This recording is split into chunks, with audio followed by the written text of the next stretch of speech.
Hello students, आज हम बात करेंगे सेल की। कोशिका हिंदी में कहते हैं इसको।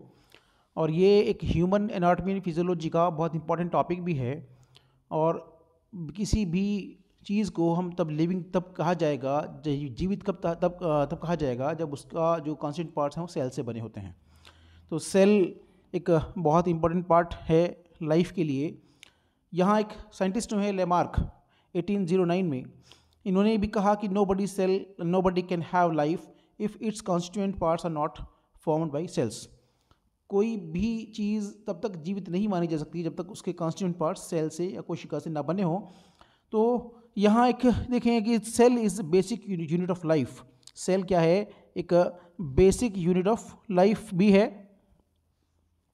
It is structural and functional unit of an organ. किसी भी ऑर्गन का स्ट्रक्चरल और फंक्शनल यूनिट सेल है। नहीं, यही नेक्स्ट पॉइंट हम देखें, new cells develop from pre existing cells. नई सेल्स जो हैं वो प्री एग्जिस्टिंग सेल से ही वो रिजोनेट होती हैं, बनती हैं, डेवलप होती हैं। और यहाँ study of structure and composition of cell is known as cytology. यहाँ अगर जिस सेल के कोशिका के स्टडी को, उसके स्ट्रक्चर के फंक्शन की स्टडी को साइटोलॉजी कहा जाता है। वहीं जो organism made of single cell, जो ऑर्गेनिज्म सिंगल सेल से बने होते हैं उनको यूनिसेलुलर कहते हैं। और जो ऑर्गेनिज्म जो है बहुत सारी सेल से मिलकर बने होते हैं उनको कहते हैं मल्टी सेल्यूलर। यहाँ हम देखें कि अगर एक ह्यूमन इन्फेंट में हम देखें तो उसमें भी 2 × 10⁻12 सेल्स तक होती हैं। और वहीं जो एडल्ट में ट्रिलियंस तक सेल्स में डेवलप हो जाती हैं। यहाँ अब नेक्स्ट हम देखें सेल्स क्या है कि living structural and functional unit enclosed bye A membrane. या सेल्स जो हैं एक, मैंने बताया आपको कि living structural and functional unit है किसी भी ऑर्गन का, और जो कि एक मेम्ब्रेन से इनक्लोज होती है, एक मेम्ब्रेन के अंदर होती है।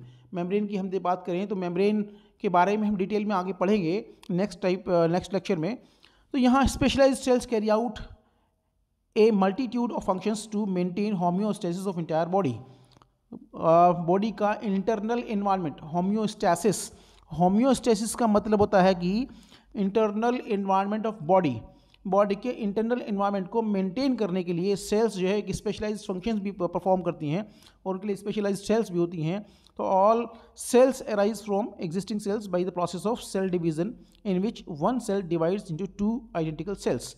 यहाँ पे जो है जो सेल्स का जो फॉर्मेशन होता है वो सेल डिवीज़न से होता है। और वहीं हम सेलुलर स्ट्रक्चर और फंक्शन की स्टडी को सेल बायोलॉजी या साइटोलॉजी हम कहते हैं। यहाँ हम देखें पार्ट्स ऑफ सेल। यहाँ अगर सेल का स्ट्रक्चर आप देखें तो हम इसको थोड़ा बड़ा कर लेते हैं। यहाँ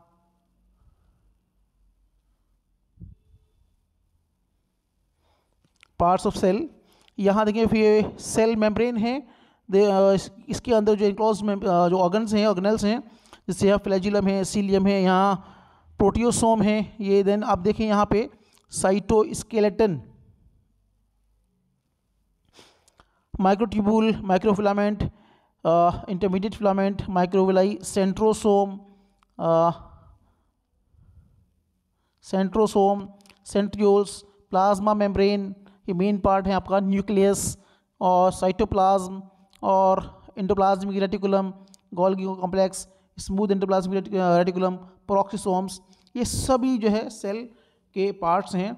इनको सेल ऑर्गेनल्स भी इनको कहा जाता है। हम आगे इसको देखें तो यहाँ पे देखें कि 2 पार्ट सेल के होते हैं बेसिकली, एक प्लाज्मा मेम्ब्रेन और दूसरा साइटोप्लाज्म। अगर हम थोड़ा सा स्ट्रक्चर की जनरल स्ट्रक्चर देखें सेल, जैसे फॉर एग्जांपल ये आपका सेल है, तो सेल में एक ये हो गया न्यूक्लियस और यहाँ पे साइटोप्लाज्म, और यहाँ साइटोप्लाज्म, प्लाज्मा मेम्ब्रेन, ये प्लाज्मा मेम्ब्रेन यहाँ जो इनक्लोज्ड है, प्लाज्मा मेम्ब्रेन और साइटोप्लाज्म। तो यहाँ पे जो है साइटोप्लाज्म और प्लाज्मा मेम्ब्रेन, और साइटोप्लाज्म को फिर से 2 पार्ट्स में इसको डिवाइड किया जाता है, साइटोसोल और ऑर्गेनल्स। ऑर्गेनल्स में जैसे आपको मैंने बताया कि डबल मेम्ब्रेनस बाउंड होते हैं ऑर्गेनल्स। और यहाँ जैसे कि nucleus, centrosome, cilia and flagella, endoplasmic reticulum, Golgi complex, lysosome, proteasome, mitochondria, ये सभी जो सेल ऑर्गेनल्स इसमें होते हैं। यहाँ हम देखें तो मैंने आपको बताया कि सेल जो है एक बेसिक यूनिट ऑफ लाइफ है।